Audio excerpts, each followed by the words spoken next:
Hi guys, this is gsno.com and I'm here with a review of the POCO M3 Pro 5G. It's a budget phone which was launched in May this year, and it comes after we've already played with a few other POCO phones like the POCO X3, POCO X3 Pro and the gorgeous POCO F3. This one is also not a bad looker, particularly if you get the yellow version of the phone, but this grey black one isn't half bad. Now the price is around $180. It's supposed to be a budget phone with a triple back camera and 5G connectivity. We've seen quite a bunch of these phones this year. It's also got a rather large battery and a 90Hz screen, which sounds pretty fine for gaming.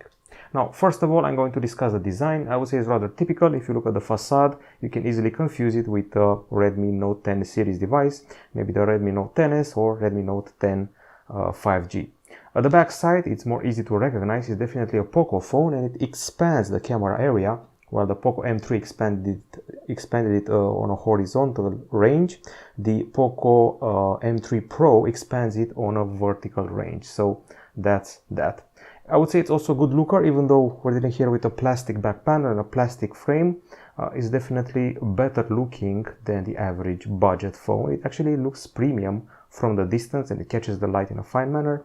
And once again, the yellow version is definitely better looking. The screen has protection already applied. It's obviously made of glass, and I would say that the phone is pretty easy to wield, even though at times it felt a bit slippery, I'll be honest. And the backside draws quite a few fingerprints and grease, so you should definitely be careful about that. Luckily, we also have a case in the box. It measures 8.9 millimeters in thickness and weighs 190 grams. It's definitely a pretty beefy phone, but at the same time the frame protrudes enough to make it decently easy to wield. We have here the buttons. The power one is flat and integrates the fingerprint scanner, and this is the set of volume buttons. We have audio jack and infrared emitter at the top, and the USB-C and speaker at the bottom. No IP protection, sadly.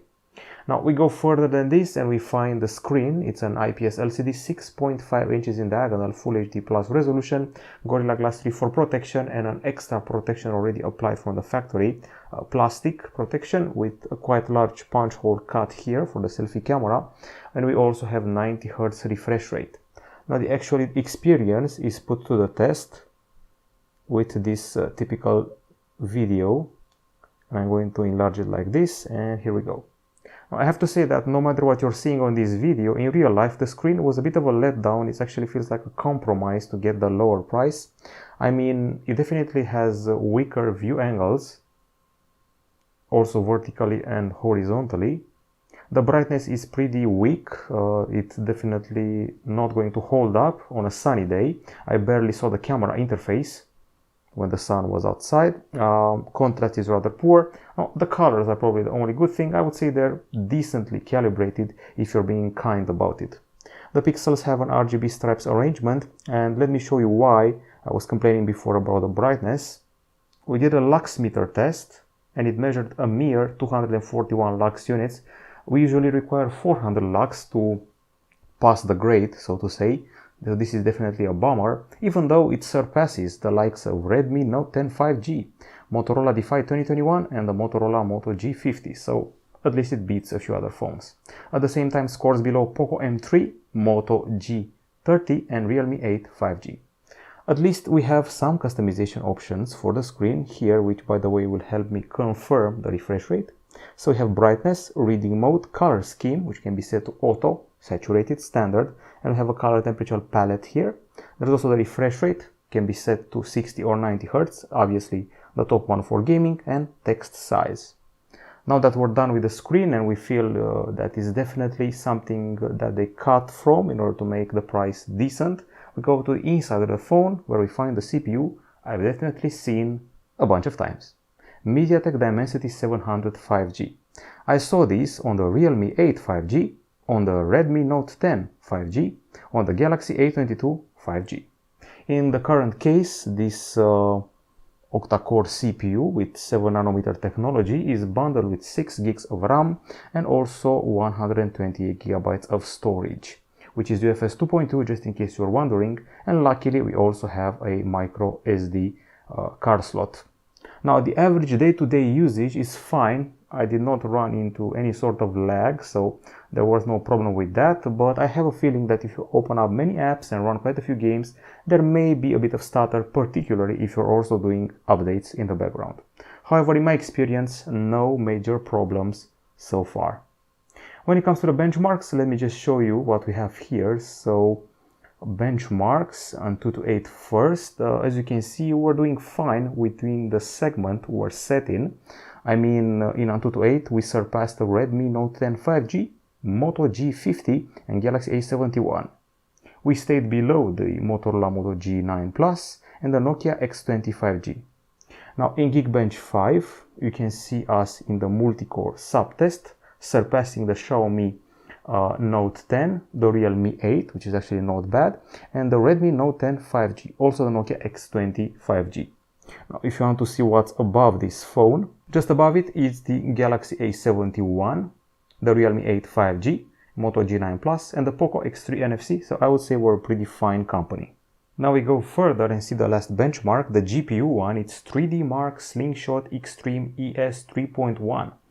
Okay, so what we're dealing with here is a score which is once again pretty good. We're surpassing the Galaxy A71, the Moto G9 Plus, as well as the Realme 8 5G, which is actually not that bad.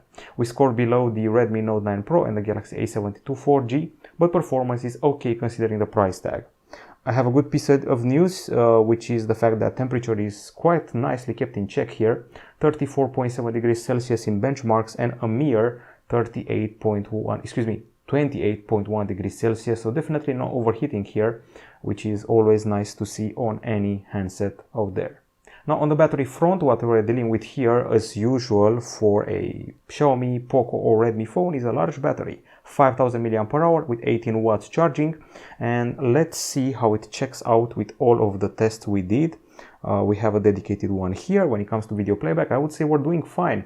15 hours and 14 minutes. I mean, I've seen better, but for the price, not bad. It's above POCO X3, above Oppo Reno 4 Lite and Nokia X20 5G, below Xiaomi Mi 11 Lite, Galaxy A52 5G and Vivo Y70. The continuous usage actually a bit more impressive at 11 hours and 3 minutes for this POCO M3 Pro 5G. Above Nokia X20 5G, Moto H20 and the Redmi 10. It's below the OnePlus Nord N10 5G and the Redmi Note 10 5G. A lot of 5G in all of those names, I know. The charging is a bit long for 2021, 2 hours and 5 minutes, and it's definitely not flattering that after 30 minutes you're at 21%, after 1 hour you're at 52%. This should have been better. For acoustics, we only get a singular speaker here at the bottom, you can definitely see it. At the top side you can see the audio jack, and that's pretty much it. A bunch of presets in the settings if you really know how to look. Let's actually find it. Sound and vibration. You can go here to sound effects. These are the presets: smart, music, video and voice. We also have some extra equalizer options ready for when you connect a bunch of headphones. We also have a tune prepared here.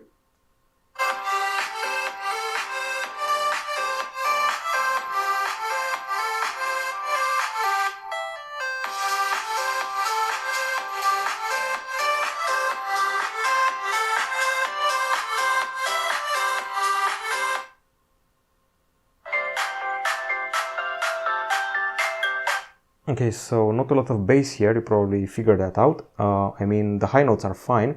So if you're listening to, I don't know, EDM tunes, you should be fine. Also guitar shredding is fine, but there will be a bit of distortion when you're listening to guitar solos. At least that's what happened to me. Okay, so very high volume, nice high notes, not much bass, some distortion for guitars, but in general it was decent for the price you're paying. The voices were also rather underwhelming, that's what I felt here. And when it comes to the power of the volume, we achieved actually some good results. With an acoustic sample we had 90.6 decibels, which is above Motorola Moto G30 and the Oppo Reno 5 5G, but below POCO X3 and Realme C21, which is cheaper actually. And this is actually an impressive result. In gaming, 102.4 decibels. We surpassed the Realme 8 5G, Galaxy A41, so we stayed below the Redmi 9C NFC and Oppo Reno 4 Lite. So in the end, quite solid acoustics if you're aiming for volume and high notes. Now, if you're wondering about the selfie camera, this punch hole hosts an 8 megapixel shooter, and the back camera is a totally familiar combo. It's a triple cam with 48 megapixel shooter and dual LED flash.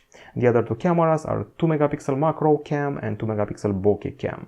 I've seen this combo before on the POCO M3, Redmi Note 9T, Realme 8 5G, and the Redmi Note 10 5G. And I've tested all of them, so I know exactly what to expect. Sadly, just one of them, the Redmi Note 9T, had 4K video capture. This one doesn't, just Full HD.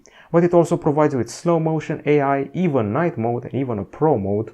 Let's leave that out of the way and go straight towards the gallery, because we have quite a few photos here. Okay, so let's start with the beginning. We have here a bunch of samples, and I have to say it was a pretty cloudy day. So if you see shots which are murkier and darker, perhaps gray, it's because of the weather.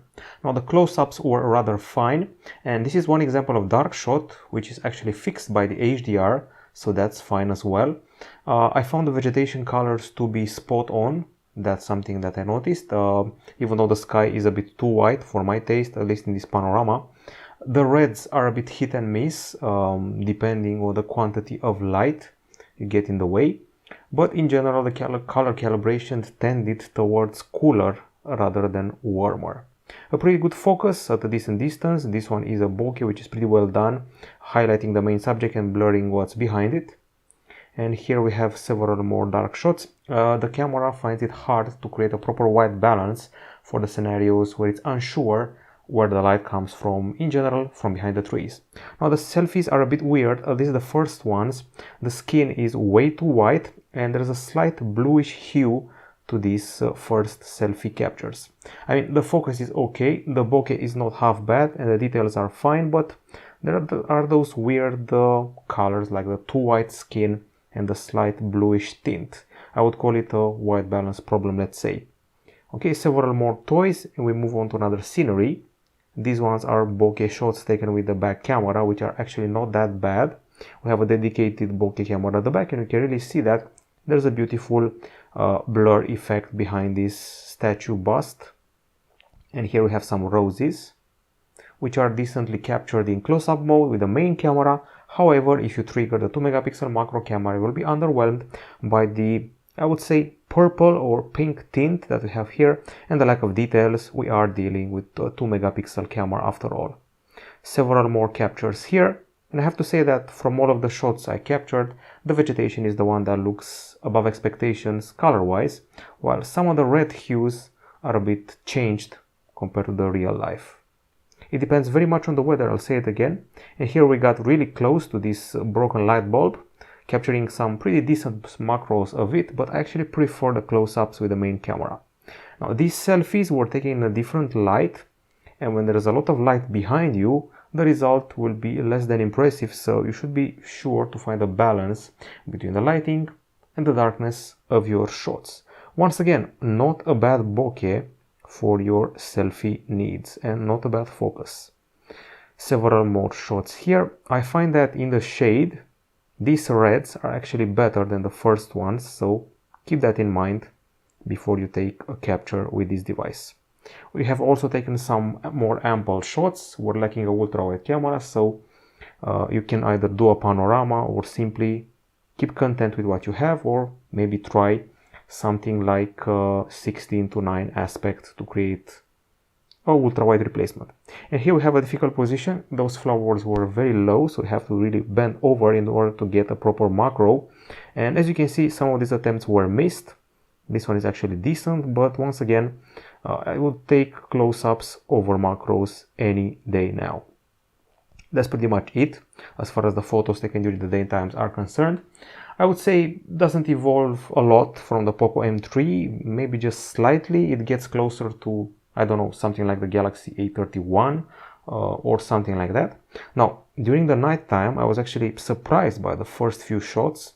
Didn't expect them to turn out so good, but the secret sauce here is definitely the night mode. Without it, it's a run-of-the-mill budget phone, but with it, things get a bit interesting, at least at the distance. If you get closer and you have subjects closer, you'll definitely notice a cartoonish effects which appear, especially if you have vegetation around or more building facades. I mean, The street light halos aren't big, they're not exaggerated, but every now and then you can see a tint of purple or pink appearing in the image. At least there's no ultra-wide camera to spoil the fun. This is a regular shot and this is the night mode shot. As you can see, there's that effect I mentioned before, makes things a bit more cartoonish, as if they were drawn with a pencil. But hey, you're gaining in details and also in the quantity of light captured. I have to say I'm pretty pleasantly surprised here by what we achieved. Once again, regular shot and night mode shot. If you use the night mode, you can actually post this on social media. You should be happy with the results of a, once again, budget phone. Okay, so we're dealing with videos now. We're done with the photos. And I think it's time to check out some of these videos. We have 10 of them. Most relevant one being this one, which is a stabilization test. Obviously, we don't have OIS, so it's all electronic here. And I'm actually shocked to see that there's not a large amount of vibration or trepidation. I mean, there is, but compared to my expectation, the phone actually fares out better than I would have expected. We're only stuck to Full HD, 30 frames per second. There's no 4K. The exposure changes very quickly once you pan vertically and horizontally. Not very sure it's a good thing. I like a milder exposure change, not a sudden one. The colors here are also a bit muted in the darker areas and exaggeratedly white in the background where the sun shines. Okay, the selfie video was definitely a bit underwhelming. It lacks in details. It's also very white, especially the background. The skin is also too white. The focus is, I would say, decent, but it feels more like 720p than Full HD, to be honest, not vlogging material. We also have a focus test here, which was actually passed with flying colors on the foreground and the background, on a subject and what's behind it, alternating between them with success. And if you want more colors and a more interesting video, we have this one here. And I actually noticed two folks doing a sort of a semi-parkour in the background, and I tried out the zoom on them. So that's the regular distance, and now we're zooming in. Now on this small screen you may be impressed by the zoom, but on a larger monitor or TV you'll definitely be less impressed or even underwhelmed by the result here. In the end, for Full HD, I would say it's passable. That's the mark I'm going to give it, passable, not more than that. For a budget segment, it can definitely fight something like, I don't know, Moto G30 or I would say Redmi Note 10s or Redmi Note 5G, Redmi Note 10 5G, of course. And this is the low light video. Now this one, I'll admit it, is pretty weak. I have to mention that we're dealing with a noisy video here, which is pretty shaky. There are a lot of reflections and there are ghostly areas here, so every bit of panning creates a ghosting effect. And the sides are pretty blue and purple if you look at them on a larger monitor. In the end, it's a budget phone's camera with some expected shine and a nice looking camera module, but it cannot match mid-range phones, which are priced at least $50 higher. As far as the connectivity is concerned, we're dealing here with a 5G phone, and that's in the name and among its selling points. It has Wi-Fi dual band, Bluetooth 5.1, there is GPS, GLONASS, Galileo and BDS. We have an infrared emitter at the top side to control your TV set and air conditioner, and we even have NFC for payments. There are dual SIM, nano SIM card slots on board, and believe it or not, we even have, let's see here, FM radio is also part of the package. The cores were, I would say, decent in volume and clarity, and we also did a bunch of speed tests. We have them all here. We actually caught some 5G signal, and as you can see, we didn't exactly go to 5G speeds, but we're on the right path. 332 megapers downloads and 26.7 megapers uploads. That's the cellular connectivity. On Wi-Fi, 342 over 316, that's megapers, and that's download. And I would say it's okay for me for the price tag we're paying. On the software front, this is actually Android 11 with MIUI 12 on top of it. I would have expected MIUI 12.5 by now, but I think we're in for a bit of a wait. So over the past year, I've tested probably half a dozen or maybe even a dozen phones with MIUI 12. You probably know exactly what it's about, but a short recap, never hurt anyone. We have the news feed here. We also have these buttons for navigations, but we can swap them with swipe gestures. This is the recents area for multitasking. You can also do split screen and floating windows. As you can see, Xiaomi, or better said POCO, opts for dual columns and a cleaner. The drop-down section includes the notifications and the quick settings, as you can see here. Quite useful features like dark mode, do not disturb, reading mode, cast, share, and so forth. But you can also split them. You can have the control center from here with a swipe down, notifications here with another swipe down. Now, if you pinch the screen, you're going to be treated to the wallpaper, widgets, and settings. Now, the wallpapers aren't those super wallpapers we've gotten accustomed to on the higher-end Xiaomi's, but the widgets are the typical ones. I'm talking about the transparent, white, and clean ones, which you can see here. Now, aside from that, we have an app drawer, which is split into tabs or categories at the top: communication, entertainment, photography, tools, news, shopping, games, and lifestyle. A useful way to navigate around them.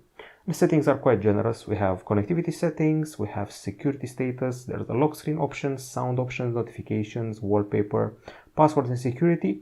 There's the privacy area, which MIUI 12 focuses a lot on, all the permissions you have and the data you're removing from what you're transferring. There are the battery features, there are the additional settings.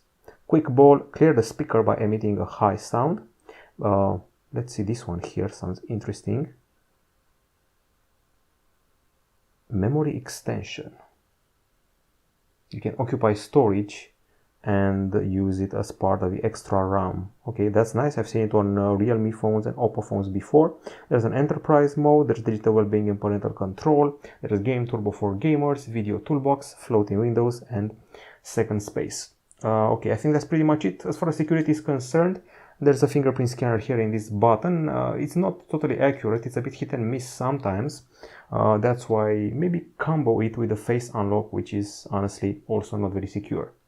As far as the pre-installed apps are concerned, the core one is this one, the Security Hub, which includes a Speed Booster, App Manager, Deep Cleaner, Facebook Cleaner, Problem Solver, Network Testing, and so much more. You can easily tailor the functioning of your device and do diagnostics from here to keep your device running like a champ. For productivity, we have WPS Office. We also have Weather, and we have a POCO Community app, and dedicated music player, Mi Video Player, Mi Browser, and also a gallery, all of them proprietary versions of famous apps. Okay, and I think that's about it. I should also add that we have a notes application so you can take notes. And now I think we can go to our website and check it out as we prepare for the verdict. Now, the pros and cons. On the pro side, it's an affordable phone with 5G connectivity. It's got a pretty okay performance. The CPU isn't bad at all. It's got a cute looking backside, particularly in the camera area. It's good when it comes to close-ups. I'm talking about the camera here, and also surprising night mode, good bokeh, and I would say that the Full HD video has decent details. There's MIUI 12, which is not half bad. We also have a very loud speaker and those little extras which are lacking from many phones nowadays, like 5G, infrared, microSD, 3.5mm audio jack. Those are all pros. On the cons, it draws quite a few fingerprints and it's rather slippery until you get used to it, at least. The brightness of the screen is quite low, and I will actually go ahead and say that the screen itself may be the biggest drawback from actually buying the phone. So low brightness, unimpressive colors, and modest view angles. The charging takes quite a while. The speaker at the bottom doesn't have much bass. In our photos, the sky was a bit too white. The dynamic range was a bit hit and miss, and the white balance wasn't well enough calibrated. I expected a bit more from the selfies even, and the fingerprint scanner is a bit slow at times. Also, sadly, we don't have 4K video, but honestly speaking, this combo of 48 plus 2 megapixels usually doesn't wield 4K videos. Now, in the end, you're going to be buying this phone, I would say, more for the CPU first, because it's not going to trigger lag anytime soon, I think. Some pretty good close-ups here, and the night mode is particularly a star in the way it takes photos during the nighttime. with this triple back camera. It's also got personality on account of the design and this area here around the cam. So CPU, night mode, loudness of the bottom speaker, and personality given by this area. I would also add 5G on a budget, which is something that has become something mandatory nowadays. You cannot live without it, especially in countries which actually have 5G connectivity. The biggest drawback remains the screen, definitely, so you should probably test this phone in a showroom, or if you have a friend who has it, try it out and see if you can live with this screen, or if you already know you're more of an indoor person, you should be fine with this panel. But if you're an outdoor person in a country with a sunny climate, you may want something else with a brighter screen. That's it from us. This has been the presentation and review of the POCO M3 Pro 5G, which has a nice night mode, personality, CPU, and loudspeaker. Goodbye.